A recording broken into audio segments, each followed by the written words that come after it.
Hi, welcome to ICMI Productions.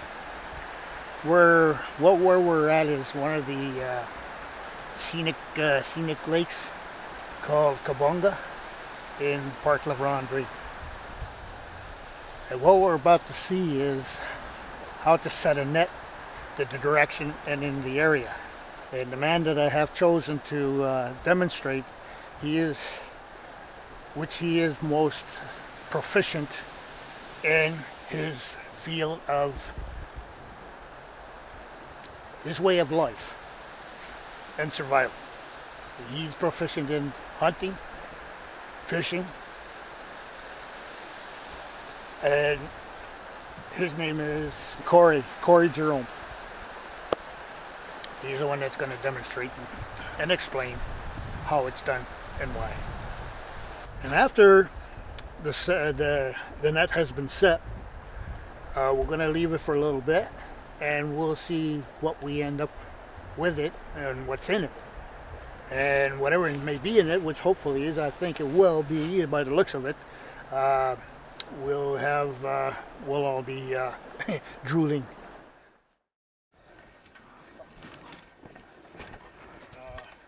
So what are you doing right now? Right now I'm organizing the net, getting it all set up.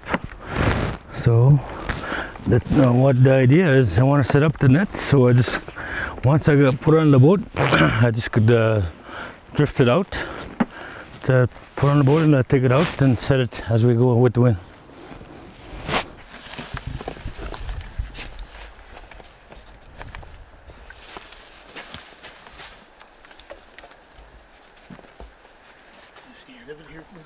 Yes, the beginning now.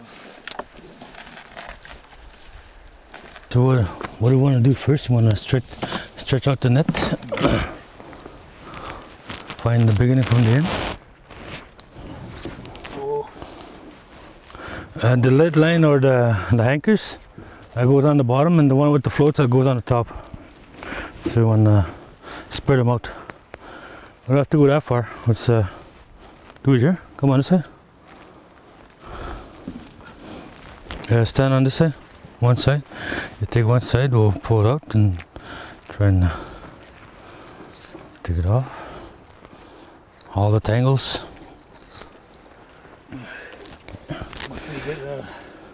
Get frustrating once in a while there when it goes up. Yeah. Okay. Just pull the net up to here, Gilbert. We'll just pull that. Take the other side, top side, and we'll just pull it from there.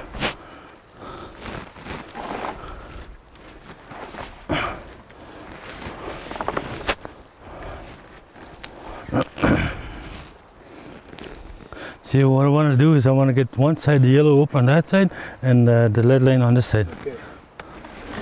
So I don't have to pull the cooler. Just stand there and just pull the net as we go.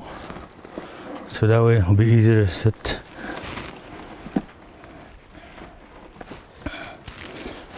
If we don't get this thing organized first before we go out on windy days like this, you're gonna have fun. You're gonna be cursing on the boat, then probably end up giving up. You all tangled and everything? Yeah, all tangled, everything there. So the best thing to do first is you set your net on the shore or at the house, wherever is easier for you. This net is not as wide as the other one. Okay. Now is this pretty deep? This one? Yeah. A narrow net. It's a narrow net. That you use for the deep? No, the nets, they come in all sizes. All widths, different lines. Now, is there any particular net that you use in a certain depth of the water? No. Just the mesh. You look at the mesh here, see how wide they are. The wider your holes in your net are, the bigger your fish will be. The smaller it is, the smaller your fish will be. Okay. Some nets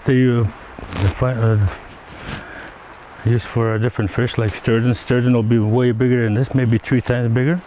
This one is mostly used for walleyes. Walleyes you'll catch maybe 2 to 3 pounds on average.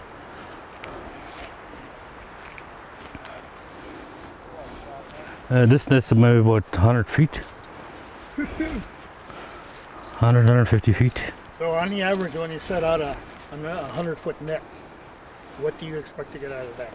Or how much do you get out of it? Well, it depends on which time of the year. Okay. In the summertime, and like late fall, you'll probably catch maybe anywhere from 10 to 20 walleyes overnight, depending on the temperature too. If the temperature is good, like cloudy, overcast, you might catch a little bit more than 20.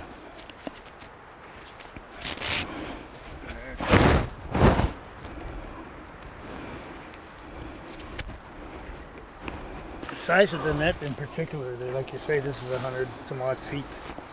Is that the size of your family that you got to feed? 100 feet? Oh, it's not the size of the net, it's or the length. It's how many fish you catch in the net. That's what you're going to feed your family with. Yeah. So hopefully we do all right when we set out this net after a while. So this one will be on the inside. That's okay. On the inside? Yeah. Okay. So what I'm going to do here on the end, I'm going to overlap this here. So later on I'm going to tie up my anchor without losing the end. So now what we're going to do here, I'm going to put the net what we spread out, I'm going to put it in the cooler, so it'll be easier for us to set back in. Like the lead line one side and the top floats on the other side.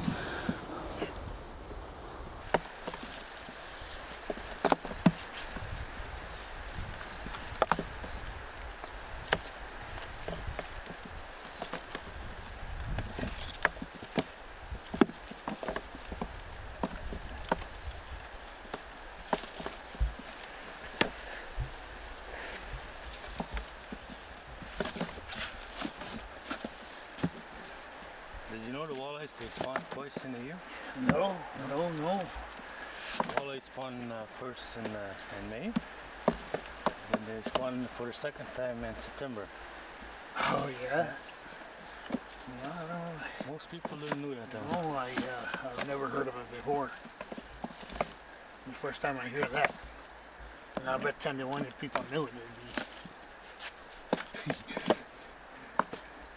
everybody be poaching, might say. Well, when the walleyes spawn in the fall time, they don't go into the rapids like in the first spawn. In the first one of the spawning, you'll find them in deeper waters, like anywhere from 20 feet and over. That's where they go spawn. Place where it's rocky, sandy. That's where you'll find them. Okay, not like in spring. No, it's not like in the springtime, but they do have eggs in the fall time. Now, is there any particular reason for why they do that? That's a good question. That I could not answer. It's just the way they operate them too, I guess. Nature. Nature. Bag of tricks. Huh? Magic bag of tricks. Yeah, my magic bag of tricks there. So we're ready to go. This is for my bottom, that's for my anchor. So once I'm ready to set the net, I'll just take this off, put it on the side, just slap it on the yellow rope with my stick on the side here. That we'll put on the shoreline like that, stick it down. And once we're ready, I'm gonna tie it up on there and just go out with the boat, slowly.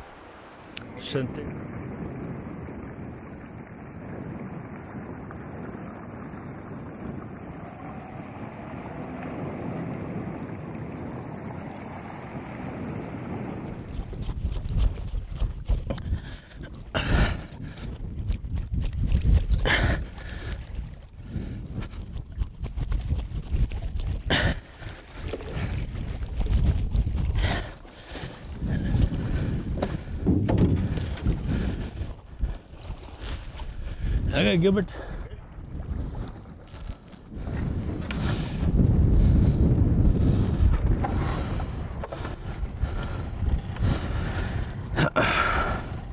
So here, what I'm gonna do, I'm gonna put the net out. Oh, easy, easy.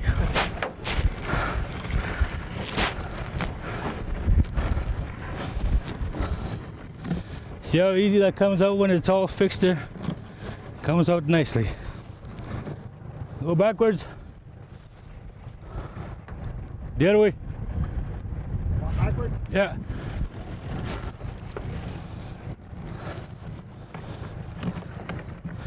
See how nice the net folds out by itself? So basically I'm just letting it out. After what we fixed on the shore just comes out nicely by itself.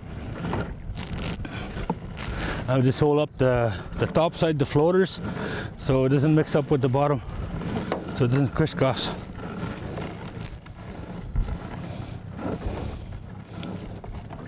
I'm almost near at the end.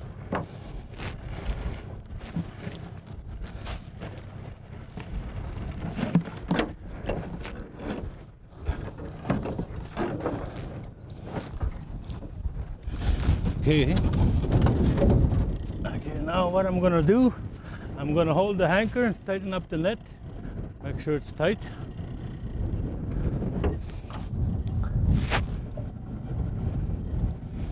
Okay, so that's the tightened bits.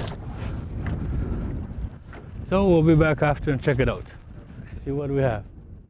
Okay, so here we're back to where we set the net. I'm gonna see what we caught within a few hours or so. So we're gonna take off the net and see what we have.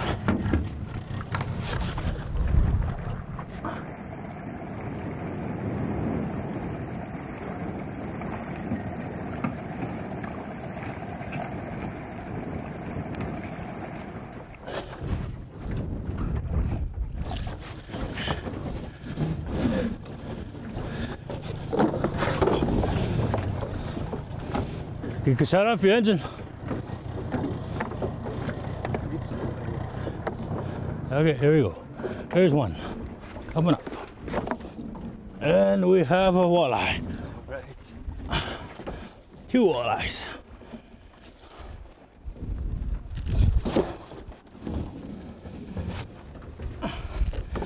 We won't take off the fish on the boat right away. We'll do it on the shore. It'll be easier. 3 walleyes. Oh, we got a fresh one not too long ago. Small pike. Whitefish.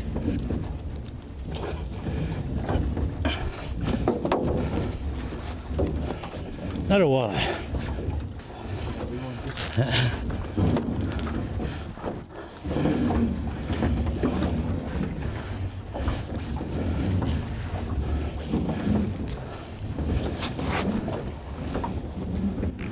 Another one coming up. 2 of them.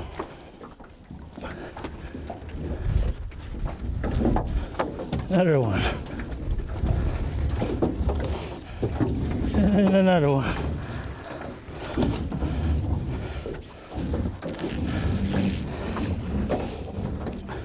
Sucker. Another walleye.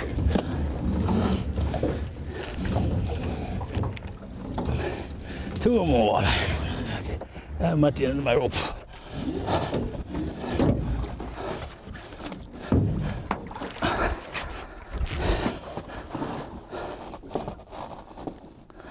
Okay, where'd you go?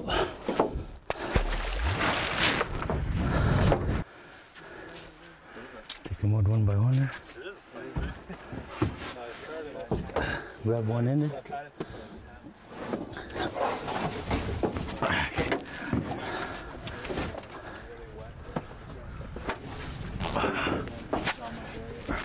Right there.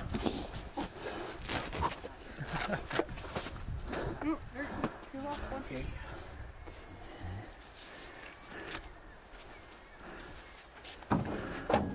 Time to get stinky.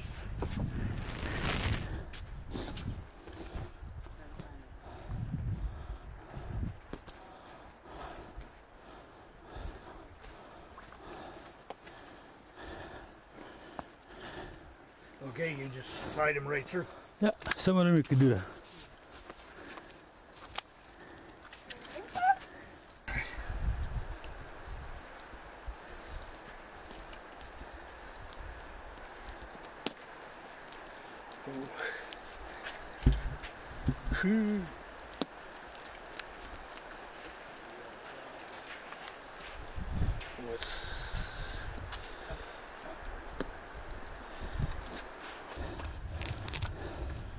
Oh, this one's really tangled up.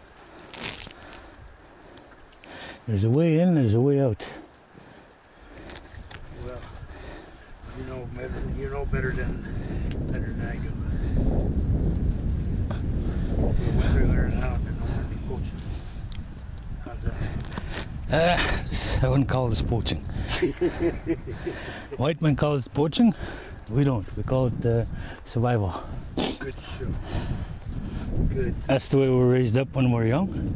We were taught by our parents, and their parents were taught by their parents, and carries on from generation to generation.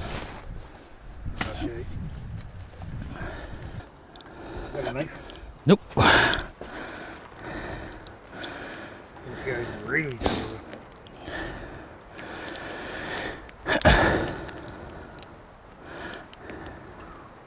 When we used to trap in the springtime, we used to always have a net, but we never used to set a net every night. Just when we needed fish, that's when we used to set a net. Like most of the time, we'd have other stuff to eat, and this on very rare occasions, like we set a net only like for overnight, not more than a couple of days. Yeah. We just take what we need as we went. Okay. Now, you also share that with the community? Yeah, we also put out nets when there's big activities going on, like feast example, or a death, stuff like that, or people in need. And most of the time, if we have too many for ourselves, we give it out to the community members. We start with the elders first, then the widows, single parents. So everybody gets a fair share of the catch. We never keep everything for ourselves. And that's what we pass on to our kids, my kids anyways. That's what I teach them what to do.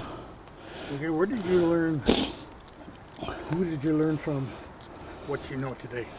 Most of it I learned from my father and the people I grew up with in my younger days. Like my uncle, my dad, my mom, my grandfather, my grandmother. That's where I learned most of the stuff there, as I grew up with them. Back then we used to travel in families. We used to hunt in families, and that's what how we learned.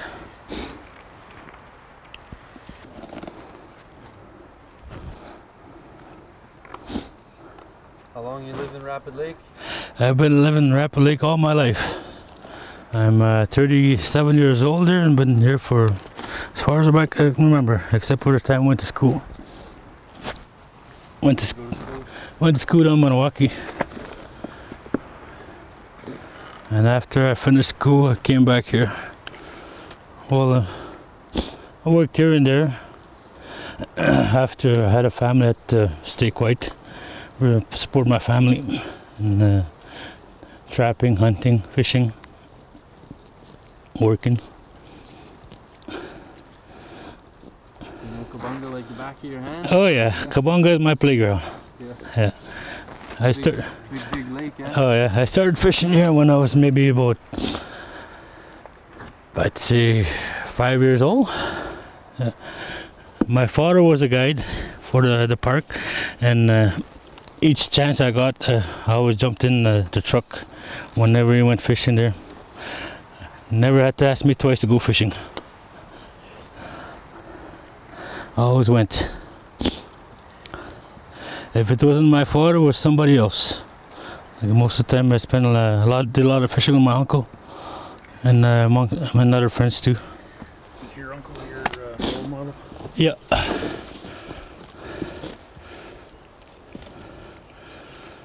And as we go up over the years, a bunch of us, we started fishing my age. A bunch of boys would get together in a small boat like this. We'd go out for a day, come back in the evening. Sometimes our parents would get really worried, be waiting for us at the shorelines when we pull in with the boats. You'd be happy when you see all your fish though? Oh yeah, they were happy. Yeah, they were very happy when they seen all the fish and what else we got during our trip on a boat for a day. Is this how you feed yourself most of the year? Yeah, this and hunting. I hunt moose too. I go out moose hunting in the fall, in the month of September. That's when I do most of my moose hunting, and then in the winter time I use snowshoes to go after moose, track down moose. Sometimes it takes days. We follow moose for 2-3 days sometimes. Sometimes we get them and sometimes we don't. But we cover a lot of ground when we walk. I got 50 puncture holes in my hand. I give up on that.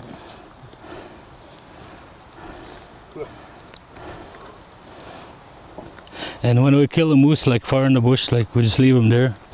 Get a bunch of people come and help us. And the people that come and help us, we share equally with the meat, what we got. When you go back to get them, you pull them out by hand? We cut them up in the bush. If it's too far in the bush, then we cut them up there. We practically butcher them up there into little chunks. And if it's too much snow in the winter time, we just take pack sacks or sleighs, snowshoes. We put a little bit of meat there, what we carry, maybe 50 to 75 pounds of meat in a bag.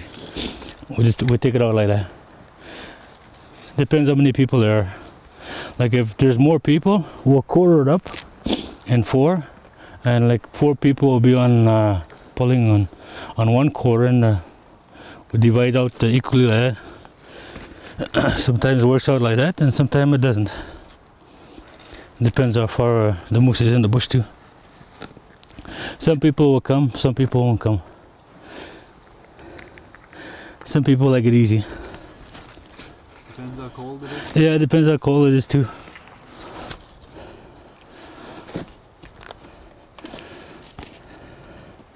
Up here the temperatures could go anywhere from the 30s right to the 50s overnight, and all days sometimes like that too. So when we walk in the bush, we have to take some extra clothing and some food to come back with, and lots of warm tea. Or sometimes we just take pots and pans and cook out in the bush, make fire.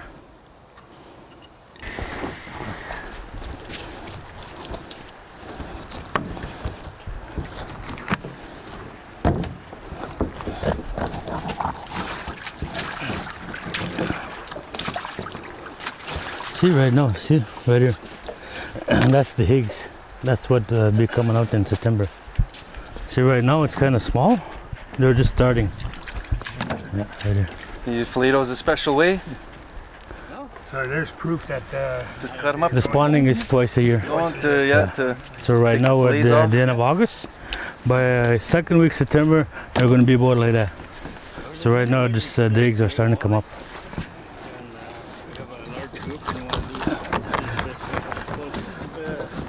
The best way that I found, it's quicker.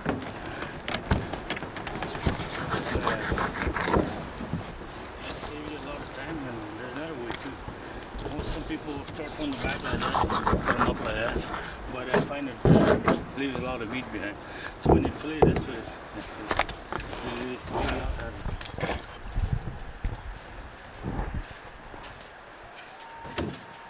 well, guess what? Call them to your fish. Preparations. This is how we call the filleting. Clean them. Getting them ready for the frying pan. No bones.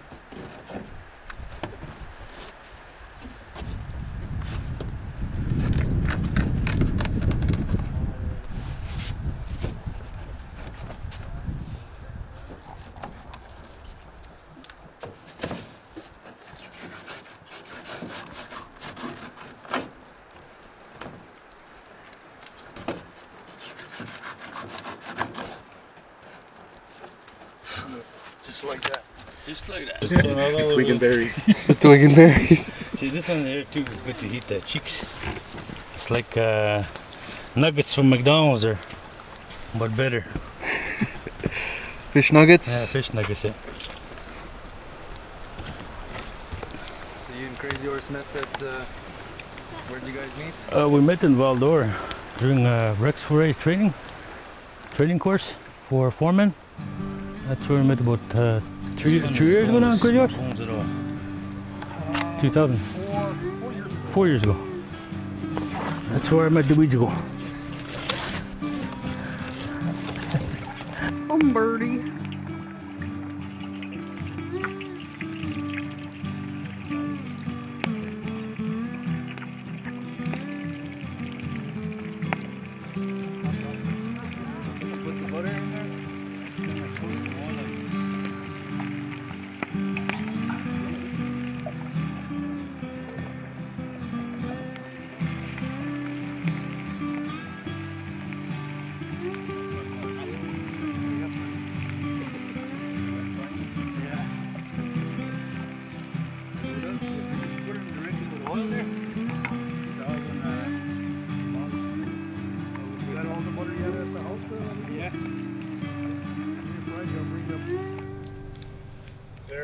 There you have it.